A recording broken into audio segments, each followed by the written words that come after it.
Assalaamu calaykum waraxmatullaahi wabarakaatu. Soo dhawaada asxaabteyda, kusoo dhawaada channelkayga. Qofta idinla hadlaysa waa anigoo Asmaa. Halkaad igala socotaana waa channelkeena.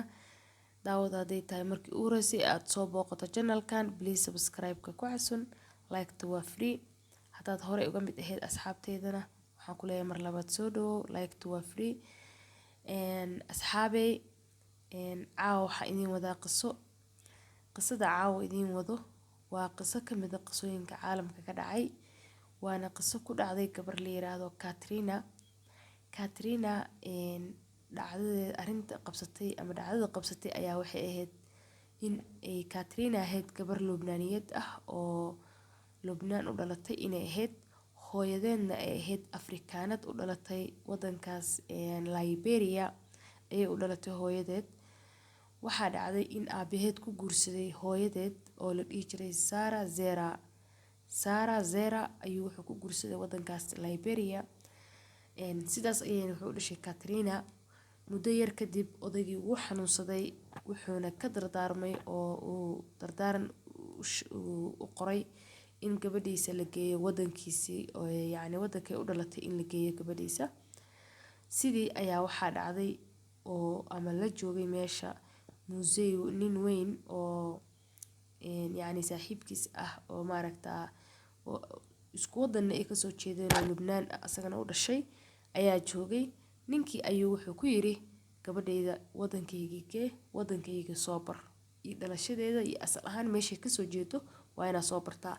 In Afrikaankan ay ku dhex u korto oo sidaas lagu ilaawo ayuu diidayay. Familkiisa iyo dadkiisana way ogaayeen inay gabar u dhalatay, laakiin weli markaas waxaa laga soo horjeeday fikradda ah inuu ajnabiyad guursaday oo naag Afrikaan ah guursaday.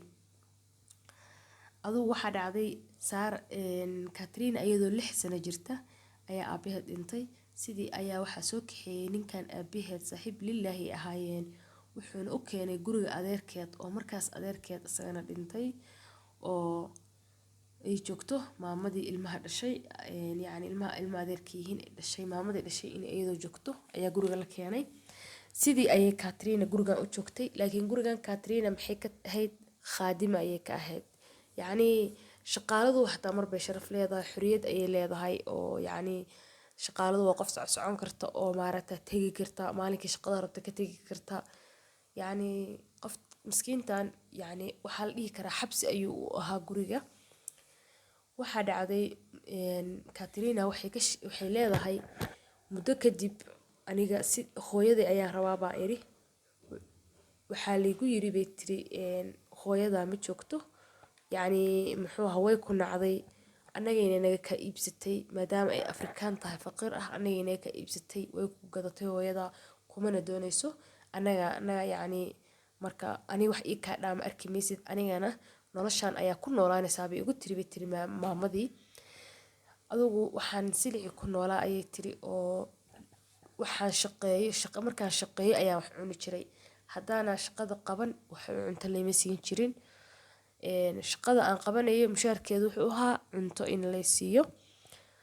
Aduu waxaa dhacday tiri muddo kadib maalin maalmaha ka mid ah ayaa waxaa dhacday tiri in taleefon soo dhaco.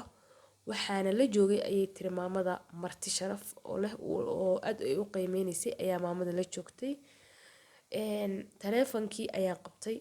Waxaa liigu yiri bay tiri Katrina miyaa? Waxaa iri bay tiri haa Katrina wey yaa wey. Markaas waxaa liigu yiri waa qof la yiraahdo Sarah Zera. Magaca hooyadeed ayaa la sheegay Sarah. Markaas waxay tiri magacaas hooyaday ayaa la dhahaa laakiin ma garan karo in adigii tahay. Waxay tiri markii inta hadalka uu maraayo ayaa maamadii baa aragtay. Maamadii ayaa taleefanka jirtay oo indhaha ku ii gulgushay oo tiraahday bax shaqadaada qabso. Sidaas ayaanu taleefankii aniga isku weynay. Hooyaday haddii ahayd iyo haddii qof kale ahaaba sidaas ayaan isku weynay ayay tiri. Waxaa dhacday tiri muddo kadib 21 sano anoo jira in ay gurigeena la keenay warqad. Guriga in la keenay warqad. Intaasoo jeer ayaana isku dayay leedahay inaan baxsado oo xabsigan ka fakado laakiin ma dhicin. oo waa lasoo qaban jiray ayay tiri. Teeda kale ayaga dukumentigooda ayaan ku qornaa. waxaa dhacday tiri in maaragtaa maalin maalmaha ka mid ah anoo 21 sano jira in maaragta uu nin na soo booqday. ninkaas ayaa wuxuu keenay tiri warqadaas hadda aa ujeedaan oo sawirkeeda ah meesha idin saaray. warqadaas ayuu keenay oo ay ku sawiran yihiin sawirka qof dumar ah iyo wiil iyo gabar yar oo markaas gabadhu roon tahay wiilkuna yar yahay. waxay igu tiri bay tiri hooyadaada ah habeen iyo maalin u oydid oo aad been iiga maleysay inay ku nacday. nin kale ayay guursatay waxayna u dhashay wiilkaas iyo wiil kale. idinkana wayba idin nacday, idimana rabto, idimana doonayso maadaama aad wadan kale u dhalatay, hooyada kuma doonayso. nolol kale ay iska samaysatay, adigana ciriirigan iyo silicaan iyo dhibtaan ayaa ku nooshahay, waana ku noolaanaysaa waana ku dhimanaysaa bay igu tiri bay tiri. adugu waxay tiri waxaan sameeyey muxuu ahaa warqadii ayaan arkay tiri. waxaa si aan u rumaysto arrintaas markaas aan waaba rumaystay ayay tiri ayaa waxaa ku dhex jirtay warqad oo cadaynaysa inaan anigu yacni iskuulkii aan dhigan jiray oo warqad cadaynaysa ayaa ku jirtay tiri. warqadaas hadda aa ujeedaan iyo sawirkaas ayaa isku jiray. intaas ayaa haystay tiri. haddaba daawade Katrina warqadaas iyo sawirkaas ma u sahlaysaa safarka ay ku raadinayso inay hesho hooyadeed, yacni ma caawin doonta ayaa is leedahay. qisada qaybta dambe ayaan ku arki doonaa. Katrina waxay tiri 34 sano hadda. Katrina xilligan oo ay joogto yacni la wareysanayo waa 40 sano jir waaye. 6 sano jirna way ku timid gurigan. 34 sano waxay tiri waxaan aruurinayaa lacag aan tigid ku raaci lahaa. ma fahanti yacni in 34 sano ayaan shaqaynayay lacag aan tigidka ku raaco wayna ii suurtageli weyday. haddana waxay tiri waa soo fakaday, tookadan way soo fakatay, tookadan weli leema helin ayay tiri. sanad iyo bar baan maarta duurka ku jiraa marka hadda stuudiyaha ay joogto oo la wareysanayo. waxay tiri waxaan haystaa maanta warqadaas iyo sawirkaas unbaa haystaa, mana garanayo inay iga caawin doonto in maaragta aan ku heli doono faamilkayga. magaaladeeni waa garanayaa iyo meeshii aan ku dhashay iyo meeshii hooyaday wadankeedii.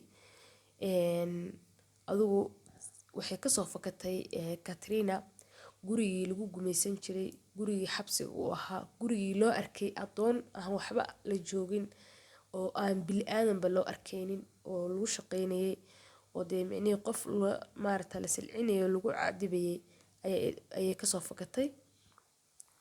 waxayna raadinaysaa Katrina faamilkeedii hooyadeed iyo walaalaheed. marka iyadoo weliba lagu yiri hooyada way ku turtay way ku nacday kumana doonayso. sidee bay ku heli doontaa hooyadeed Katrina? yacni qiso dheer waaye. qayb ka mid ah qisada waan kala baraynaa part 1 iyo part 2 ayaan u kala sameynaynaa. part 1 iyo part 2 ayaan u sameynaynaa. Katrina stuudiyaha ayay timid, ninkaas wariyaha ayaa caawinaya. wuxuu yiri ka waran haddii la waco maamadii yaa las dhihi kartaa buu is yiri. yacni wuxuu yiri yaa u malaynaysaa in laga heli karo adreska hooyada. waxay tiri riyadaydu waa inaan mar un arko hooyaday iyo walaalahay oo aan weydiiyo sababta ay hooyaday maaragta ii nacday oo mar un aan arko. wuxuu leeyahay ma xuma laakiin xagee laga heli karaa? waxay leedahay maamada ka waran buu leeyahay ma laga helayaa? haa bay leedahay laakiin u maleymay inay ku siinayso.